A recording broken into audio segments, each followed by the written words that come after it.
Hello shooters, thanks for all the people watching my YouTube channel. Thanks for the feedback I got on my email account, my blog, my YouTube, and my Facebook account. Appreciate all the comments, appreciate the questions. One of the questions I got from a viewer out there was what modifications to my rifles did I deem necessary? My response kind of surprised him because I said no mod is necessary. If you buy a quality AK, if you buy a quality AR, no modification is absolutely necessary. They will do what you need them to do right out of the box. The modifications, however, they make it a little bit easier to manipulate, maybe a little bit faster, maybe a little bit more comfortable, but no modification is absolutely necessary. Same thing with handguns. We're going to go over some modifications that I like to do on my Glocks and M&Ps, and I got a couple stock ones here to show you the comparisons. And so let's get into mods for Glocks and M&Ps. Okay, here's a box stock Glock 19, which probably for its size is probably the most perfect size fighting handgun on the planet, is the Glock Model 19. You know, it carries 15 plus 1 9mm rounds. It's short but not too short for shooting, ease and comfort. And this is completely stock. It's got the stock slide lock, slide release, got the stock safety, stock magazine base pads. The only thing that is not stock on this thing obviously is the yellow training barrel, which I do deem a necessary accessory. It's not a modification, it's accessory. I deem it a necessary accessory so you can dry fire safely and not worry about blowing your TV up or something. Now here's a Glock Gen 4. This is the 22/17 size frame. Now this one I have made modifications to. I'm running these Vickers base plates, and I like them. We'll go into more detail on that. I'm running a Vickers magazine release. I like it better than the stock. We'll go over more on that. I have a Glock extended slide release, slide stop, and the real modification I've done to the pistol is, you can see this area right here. You can see it's more abrupt on the stock Glock. There's that corner there, okay? And on mine, I've eliminated that corner. The reason why, my hands. It's much more comfortable for me to grab this handgun. It doesn't, see how my finger just slides right in there? When I'm, coming out of the holster, my finger just slides right in here. Over here on the stock one, my finger kind of goes through that little bump area, and that little bump area, it does aggravate my knuckle right there. Now your hands, maybe just fine, but for my hands that's a no-go. So I take a Dremel and some sandpaper and I smooth that out and make it a little bit nicer for me to grab onto. Okay, let's go over the Vickers base plates. They're wider than a stock magazine base plate. Let's get a stock magazine over here. You can see they're slightly wider. They're not any longer, maybe a smidgen, but not any longer. They're a little bit thicker, but they have these nice finger grooves on them. Now when this comes into play, here it is on the gun. See, it's a little bit wider than the gun is. A little teeny bit wider than the gun is. Particularly when you're comparing it with the stock.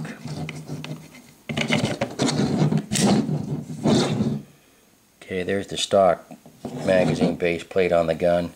There's the Vickers magazine base plate on the gun. You can see there's a little bit of a difference there. Slight, but there is still nonetheless a difference. When they really come into their own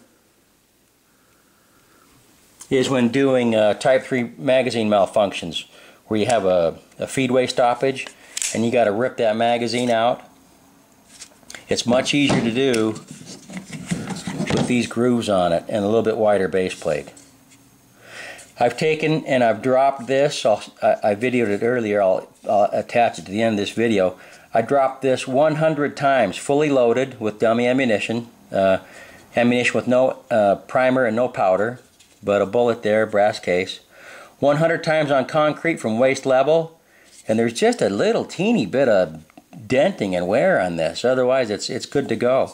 So these things are certainly durable. And they come with 5, which I think is a great idea. Larry Vickers knows that you need more than just a couple of magazines. They come with 5 of these base plates. The next thing that I like is this Vickers magazine release. Let's look at where the effective area is on that compared to the stock gun. Okay, you can see that it's moved rearward on the stock gun. It's in front of the grip panel a little bit. On the Vickers, the effective area has been moved back. It's easier to reach. I have no problem reaching these. Again, I'll state this, none of these modifications are absolutely necessary. My thumb, I got to do a slight shift anyway to hit the magazine release. I've never had a problem with the stock magazine release. This Vickers one I can, if I want to, hit it without shifting my grip. But I do it. I shift my grip a little bit anyway. I've been doing that for years and years and years. I got no problem doing it, and it's still a little bit of a stretch for my thumb. Still a little bit of a, even with the Vickers, it's easier with the Vickers release, but still a bit of a stretch. I know I'll be much more proficient just doing a slight shift like I always have done. Another must-have accessory on a fighting handgun is a light. This particular light is made by Insight. It is called the XTI Procyon or something like that. The thing I like about it is it's ambidextrous. Okay, it's got the paddles on either side, so whether I'm running the gun right-handed or whether I'm running the gun left-handed, I can work the light exactly the same on both sides, which I like. Or if I'm running it both-handed, I can run the light with the other hand. I could, so I like that. And one thing I do like about this Insight light is it has strobe capability,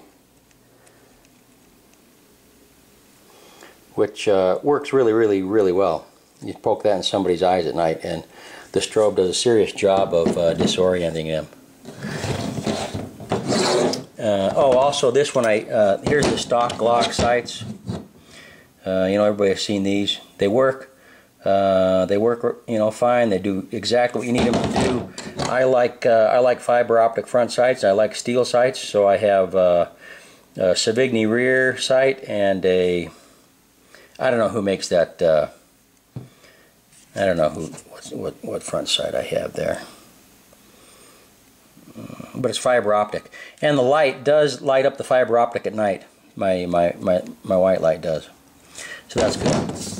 Okay, so there's the small mod that I make to a Glock gun compared to a stock. Again, the mods are not necessary. The accessories, in my opinion, are the yellow training barrel and the fighting light.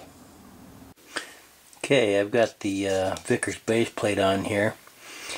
It's full of, you can see it's all the way to the bottom, full of dummy ammo, no primer.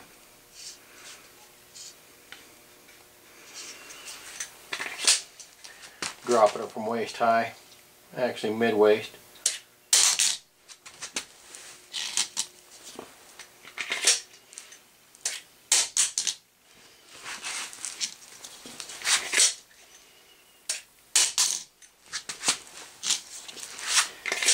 I'm going to do this 100 times.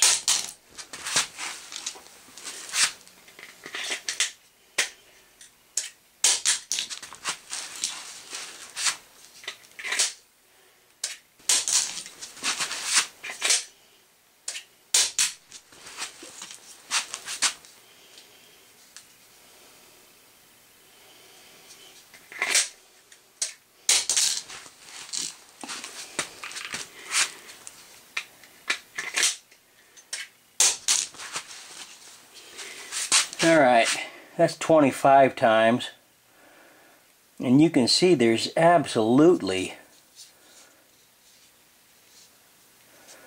No sign that I've dropped the loaded mag 25 times on the concrete. Okay, 25 more.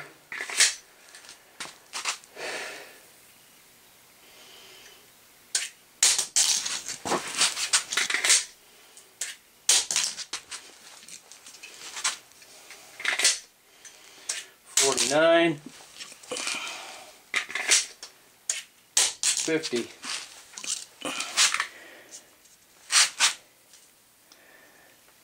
Still looks virtually brand new.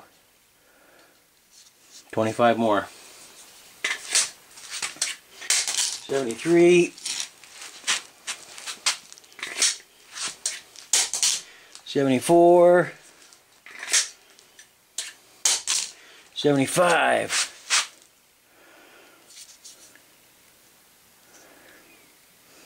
Amazing. 95. 96. 97. 98. 99. 100.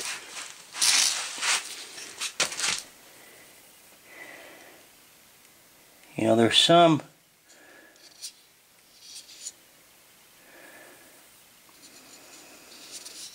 that's virtually nowhere at all. At all.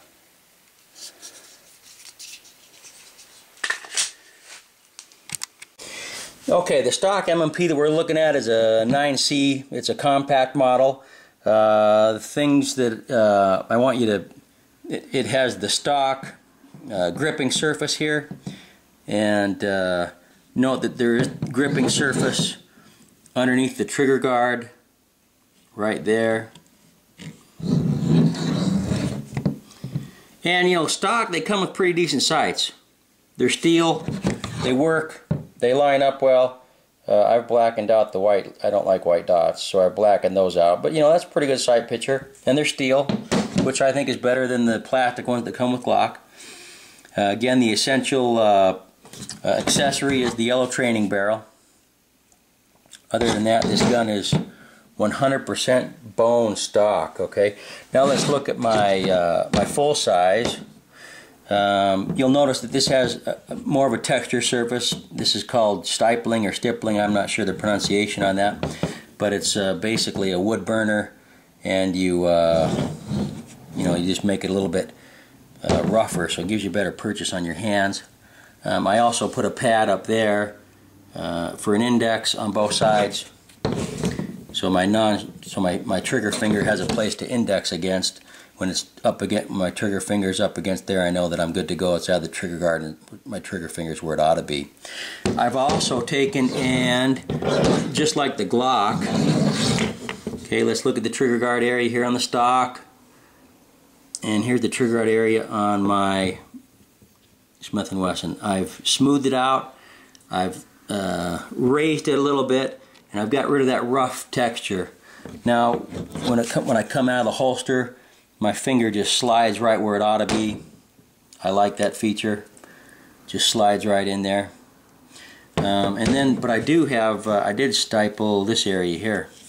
My support hand. It helps my support hand fingers lock into that area there. I'm running fiber optic front sight and Savigny rear, just like my Glocks. I like to have the same sight picture. So that's what I got going on there. Exact same fighting light on both handguns. Other than that, this gun is completely stock, with the exception of a Apex Sierra, which makes the trigger pull so much nicer. So much nicer. So that's it for the mods on my guns. Remember, no mods are mandatory. Some of them make life a little easier. Anyhow, thanks for watching. Stay safe. We'll see you next time.